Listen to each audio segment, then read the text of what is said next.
Bəy, üçüncü sual belə olacaq. Prezident niyə yerli mətbuata, yəni indi deyəcəm müstəqil mətbuata tək-tükdür.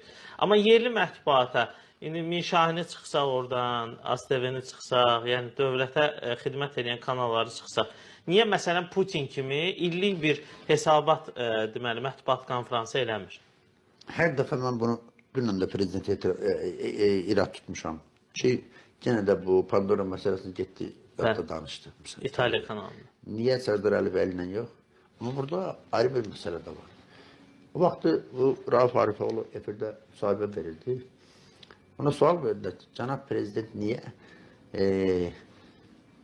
xarici jurnalistlərdən, Azərbaycan jurnalistlərlə müsahibə vermir? Və biz Rauf Arifoğlu nə dedi? Deyim, demeyim. Buyurun, buyurun. Dedi ki, sizin prezidentdən müsahibə alacaq jurnalistiniz var. Var. Ben de götürdüm yazdım. Çıpastan Tərəqqi medalını ne bileyim neyin, niye alıpsınız bu? Əməkdar jurnalistlerden niye alıpsınız? Bəs ne hakkında sen əməkdar jurnalist adı al, Tərəqqi medalı al, jurnalistikada ev al, ne bileyim ne al, bu boyda medya holdinga sahip ol. Ama prezidentten müsahibə alabilir. Nedir bu prezident de insandı daha. Ve ben hala ili yadımda değil, o da təxminən 2000 belki de 2008, 2009, 2010-cu il bəlkə də, bax təxminən. Mənim yazım var. Tarix tam sarxıda var. Heç kim belə, indi içə-içə danışmaq olar, çox adamlar danışır. İlham Əliyevdən müsahibə istəyirəm. Özdə ASTV-nin canlı efirində manşet vermişəm. Yazıda da yazmışam ki, cənab prezident, mənim sizə verəcək suallarım var. Gedib ütülü o Rusiyanın, İtalyanın, Fransanın, jurnalistlərin ütülü suallarına cavab vermək çox asaddır. Orada da bir neçə sual elə belə sadalamışım. Məsəl üçün, mənim üçün maraqlıdır, siz mənə bu suala cavab verəsiniz. Və mən sizə əmin eləyirəm. 5-ci sualda sizi skoru məni polis aparmasa, mən oradan da mətbuatdan gedəcəm. Bu qədər. Adam da bax, əməkdar jurnalist adı, Tərəqqi ordeni, nə bilim, nə ordeni, adam çıxır deyir ki, media kapitanı, nə bilim, 30 ildir media ordeni, adam çıxır deyir ki, sənin jurnalistin var bir də. Bəs nə oldu, Mirşahin niyə ala bildi ki o müsahibəni? Ki, Mirşahin də müsahibə almadı axı. Mirşahin ümumiyyətcə, bu medianın bizim bir bədbəxtçimiz oradadır. Necə ki, o yazıçılar anarzad var. Onlar kimi bu mediada adamlar yetişdirir. Medianın anarı. Ama anar kimi, ondan sonra Fikrət Qocazat kimi də bunları yetişdirib ki, öne çıxardıblar orada. İndi kimdir məsələn üçün? Mirşahin Cəlal Əliyevlə münaqişədə həmin gün, həmin saatdan söz hakkını itirmiş adam. Mirşahin gibi bir adamın o zaten sonra, o hadiseden sonra çıkıp kiməsə söz deme hakkı yoktu. İctimaiyyət karşısında. O hakkını itirmiş adamdı. Rauf Arifoğlu da bellidir da bunun indi hardan geldi, hara gitti. Mesela çünkü bir Aynur Camal kızı var orada. Buraya danışırlar ki. Bunların hiçbirinin arkasında ben mesela şimdi deyirəm da Rauf Arifoğlu ben medya kapitanı ne bileyim 20 ildir, 30 ildir Müsavat Qəti redaktörü ne bileyim Şahin'den o. Deyirəm ki kardeşim, sen bir Şahin, sen de Rauf Arifoğlu, sen de Aynur Camal kızı, sen de filan filan. Gelin oturaq. Tutaq ki 2008-ci ildə, 2009-da yazdığınız, öz yazınızı siz öz səhifənizə, mən də öz səhifəmə yerləşdirim. Baxaq. Axı bugün sənin yazdığın zamanında İlham Əliyevə birbaşa adından haramdan türəmiş haramzada yazan baş redaktor, bugünkü baş redaktor, Media Holding sahibi. İndi çıxıb deyir ki, sən kim olursan mənim prezidentimə sual verəsən. Bu qədər kontrastlar və bu qədər, sən hamısı o mediaların ucubatındandır, bax. Sərdar bəy, o xanım deyir ki, yalnız ölülər fikrini dəyişməz. Yox, o ölülər fikrini dəyişməz ayrı şeydir. Elə şeylər var ki, yəni, bayaq danışdım, axı, tərbiyə var, əxlaq var, sən prezidentinlə danışırsan. Yəni, bir o var, bir də indi fikrini dəyişmək olar adam. Nə deyər? Mən deyərəm ki, məsələn, bir yerdə oturanlar deyərəm ki, deyə bilərəm ki, bu elçinin elə istedadı zadı yoxdur.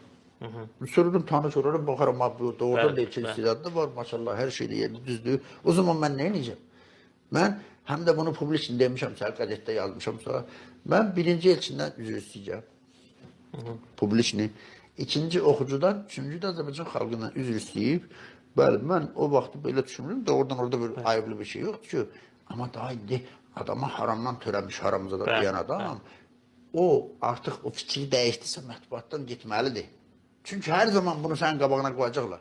İndi adamlar sən nə deyirlər? Deyirlər ki, bizim yazıları götürüb özlərindən söyüş, belə ağır ifadələr əlavə ediblər. Sonra da onu dərc edib bizi biabır edirlər. Ya qardaşım, bunun məndə indi bir təsadüfdə indi Allaha qurban olun, bayaq dedim, mən biraz da o. Məndə o xanımın bütün Heydər Əliyev və İlham Əliyev yazdığı yazıların hamısını da tarixinlə altında, internet nədir, ünvanından və qəzet ünvanından hamısı məndə var. Bunu mən özüm də toplamamışam ha. O hardasa arxivdə, arxiv materialı kimi gəlib düşüb mənə orada, düzdür.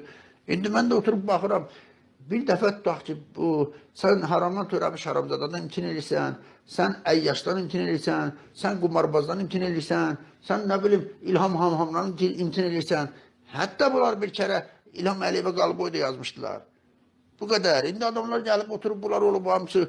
O zaman da, həmin vaxtlarda mən indiki mövqeyimdəydim. Deyirdim ki, bu prezidentdir da, yazın, tənqid edin. Amma bu cürə, bu mübarizə deyil, bu mətbuat işi deyil, sənin işin deyil. Onda da mən indiki mövqeyimdəydim. Onu gördüm, mən deyirəm, mən 10 il, 15 il, 20 il bir yazdığım bir nöqtədən, bir vergüldən mən imtin eləməmişim. Hamısı da durur, istənilən zamanda da bu sabah gəlsin, qoyun, götürün Facebook'da indi adımı sağ olsunlar dostlar, saytımı üstdən krestədilər. Çox təşəkkür edirəm onlara, təbii ki. Amma sabah istənilən yazımı mən götürüb, olduğu kimi Facebook'da statusa qoyum, cəmaat oxusun. Altında tarixini görəcək 2008, 2009, hamısı da sözün açığı mən bunu təvazökarlıqdan da olsun deyə demirəm. Hamısı da kəllədir. Mən bilirdim, mən o zaman da bilirdim, indi də bilirəm. Bu gün də o yazılar təhlükəlidir. Bax, günü bu gün. Üstündən gör neçə il keçib. Amma mən bunu elə, mən imtin eləmirəm. Mən indi zamanında mütəşəkkil cinayətkar dəstə yazıb, başına İlham Əliyevin şəklini qoyduğum adama, düzdür. İndi necə durum deyim ki, mən bundan imtin elədim. Necə imtin elə nətər olur? Yəni, elə bil ki, 2008-ci ildə sən bu adamı öldürübsən, vurub öldürübsən. İndi sonra da adam ölüb, bastırılıb, üstündən 8 il, 10 il keçib. Sən gəlib deyirsən ki, vay, mən səhv elədim, mən bunu niyə öldürdüm, ya mən fikrimi dəyişdim. Adam ölüb. Adam ölüb və insanların, belə bilim, indi bunlar o öldürüb, sonra da görünan düşən adamlardan da belə olmaz. Ona görə bir daha deyirəm, mən deyirəm ki, bax, bayaqdan vurğulub dəfələrlə demişəm. Yazı yazan, efirdə danışan adam, ən azından olur bəzən əsəbini tuta bilmirsən. Mində bir il, ayda bir, ildə bir, olabilir bəzən. Hətta çalışıb ondan da yayınmaq lazımdır. Tərbiyəli olacaksın. İlham Əliyevə ən sərt sözü deyil.